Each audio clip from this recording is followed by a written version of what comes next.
ಜಾತಿ ಜನಗಣತಿ ಅನುಷ್ಠಾನಕ್ಕೆ ಇವತ್ತು ಹಿಂದುಳಿದ ವರ್ಗಗಳ ನಿಯೋಗ ಮುಖ್ಯಮಂತ್ರಿಗಳ ಜೊತೆ ಸಭೆ ಕೂಡ ಮಾಡಿದೆ. ಈ ವಿಚಾರವಾಗಿ ಮಾತಾಡಲಿಕ್ಕೆ ಬಿಜೆಪಿ ಹಿರಿಯ ಪರಿಷತ್ ಸದಸ್ಯರಾದ ರವಿಕುಮಾರ್ ಅವರ ನೇರವಾಗಿ ಅವರನ್ನು ಮಾತಾಡ್ತಾ ಹೋಗ್ತೀನಿ. ಸರ್, ಇವತ್ತಿನ ಮುಖ್ಯಮಂತ್ರಿಗಳ ಸಭೆ ಫಲಪ್ರದವಾಗಿದೆಯಾ? ನಿಮ್ಮ ಒತ್ತಾಯ ಏನಿತ್ತು? ನೋಡಿ, ನಾವು BJP ವತಿಯಿಂದ ನಾನು ಈ ಸಂದರ್ಭದಲ್ಲಿ ಭಾಗವಹಿಸಿದ್ದೆ. ನಾನಲ್ಲಿ ಹೇಳಿರ್ತಕ್ಕಂಥ ವಿಷಯ ಏನು ಅಂತ ಹೇಳಿದರೆ, ಇವತ್ತಿನ ಪ್ರಸಕ್ತ ಪರಿಸ್ಥಿತಿನಲ್ಲಿ ಅತಿ ವಂಚಿತ, ಅತಿ ಶೋಷಿತ, ಅತಿ ಹಿಂದುಳಿದಿರ್ತಕ್ಕಂಥ ಸಮುದಾಯಗಳಿಗೆ ನ್ಯಾಯ ಸಿಗಬೇಕು. ಆ ಹಿನ್ನೆಲೆಯಲ್ಲಿ ಏನು ಸಮೀಕ್ಷೆಯನ್ನು ಮಾಡಿದ್ದಾರೆ, ಸಾಮಾಜಿಕವಾಗಿ, ಶೈಕ್ಷಣಿಕವಾಗಿ, ಔದ್ಯೋಗಿಕವಾಗಿ, ಆರ್ಥಿಕವಾಗಿ ಹಿಂದುಳಿದಿರ್ತಕ್ಕಂಥ ಸಮುದಾಯಗಳಿಗೆ ಸಾಮಾಜಿಕ ನ್ಯಾಯವನ್ನು ಕೊಡಬೇಕು ಅನ್ನೋ ದೃಷ್ಟಿಯಿಂದ ಏನು ಜಾತಿ ಗಣತಿ ನಡೆದಿದೆ, ಇದರ ಬಗ್ಗೆ ನಮ್ದು ಯಾವುದೇ ವಿರೋಧ ಇಲ್ಲ. ಆದರೆ ಇದರ ವರದಿಯನ್ನು ಕ್ಯಾಬಿನೆಟ್ನಲ್ಲಿ ಮಂಡಿಸೋದಕ್ಕೆ ನಮ್ದು ವಿರೋಧ ಇಲ್ಲ. ಅಲ್ಲಿ ಚರ್ಚೆ ಮಾಡಿಬಿಟ್ಟು ಏನಂತ ಕ್ಯಾಬಿನೆಟ್ ತೀರ್ಮಾನ ತೆಗೆದುಕೊಳ್ಳಿ.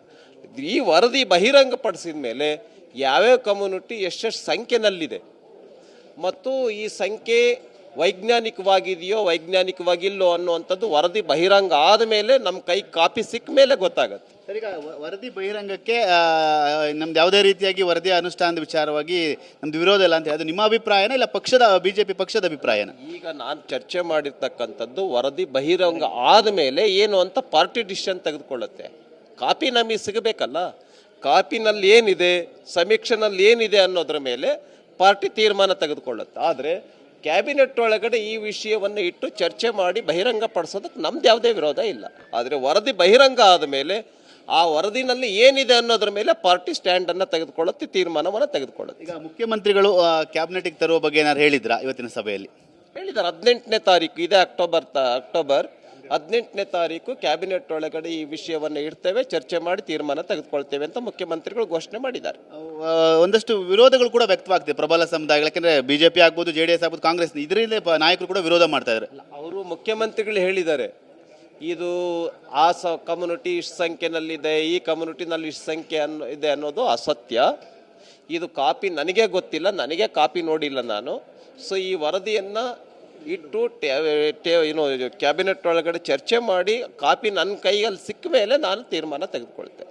ಅಂದರೆ ಈಗ ಪ್ರಮುಖವಾಗಿ ಸರ್, ಈಗ ವಿರೋಧಗಳ ನಡುವೆ ಕೂಡ ಈ ಚರ್ಚೆ ಆಗ್ತಾ ಇರೋದು. ಮತ್ತು ಇನ್ನೊಂದು ಕಡೆ ಮೂಢ ವಿಚಾರವನ್ನು ಡೈವರ್ಟ್ ಮಾಡಲಿಕ್ಕೆ ಒಂದು ಆರೋಪಗಳನ್ನ BJP JDS ಅವರೇ ಮಾಡ್ತಾ ಇದ್ದಾರೆ. ವಿಷಯ ಖಂಡಿತ ಇರಬಹುದು, ಆ ವಿಷಯ ಖಂಡಿತ ಇರಬಹುದು. ಈ ವಿಷಯವನ್ನು ಈ ಸಂದರ್ಭದಲ್ಲಿ ತೆಗೆದುಕೊಂಡು ಬಂದು ಡೈವರ್ಟ್ ಮಾಡ್ತಕ್ಕಂಥ ವಿಷಯ ಇರ್ಬೋದು. ಆದರೆ ಅತಿ ಹಿಂದುಳಿದ ಸಮುದಾಯಗಳಿಗೆ ಸಾಮಾಜಿಕ ನ್ಯಾಯವನ್ನು ಕೊಡೋದಕ್ಕೆ ನಮ್ದು ಯಾವುದೇ ವಿರೋಧ ಇಲ್ಲ. ಈ ಸಮೀಕ್ಷೆಗೆ ನಮ್ದು ಯಾವುದೇ ವಿರೋಧ ಇಲ್ಲ. ಸಮೀಕ್ಷೆನಲ್ಲಿ ಏನಿದೆ ಅನ್ನೋದ್ರ ಮೇಲೆ ನಮ್ಮ ಕೈಯ ಕಾಪಿ ಸಿಕ್ಕ ಮೇಲೆ, ಆ ವರದಿ ಸಿಕ್ಕ ಮೇಲೆ ಪಾರ್ಟಿ ಏನಂತ ಸ್ಟ್ಯಾಂಡನ್ನು ತೆಗೆದುಕೊಳ್ಳುತ್ತೆ, ತೀರ್ಮಾನವನ್ನು ತೆಗೆದುಕೊಳ್ಳುತ್ತೆ. Thank you sir.